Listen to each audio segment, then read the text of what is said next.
દિલ્હીની એક હોસ્પિટલમાં ડોક્ટરની ગોળી મારીને હત્યા કરી દેવાનો સનસનીખેજ મામલો સામે આવ્યો છે. તો આ ઘટના દિલ્હીના જેતપુર વિસ્તારમાં બનવા પામી હતી. તો સમગ્ર મળી આવતી માહિતી અનુસાર બે હુમલાખોર હોસ્પિટલ પહોંચ્યા હતા અને ડ્રેસિંગ પછી તેમણે ડોક્ટરને મળવાની ઈચ્છા વ્યક્ત કરી હતી. જે બાદ ડોક્ટરની કેબિનમાં જતા તેમણે ડોક્ટરને ગોળી મારી દીધી હતી.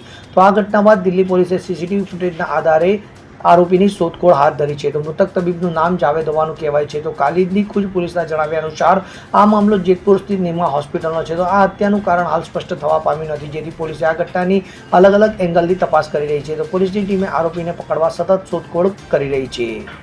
Bureau report CN24 news. હવે જુઓ દેશ દુનિયાની તમામ ખબરો તમારી આંગળીના ટેરવે. ઉઠાવો મોબાઈલ અને Google Play Store પરથી ડાઉનલોડ કરો અમારી CN24 ન્યૂઝ મોબાઈલ એપ.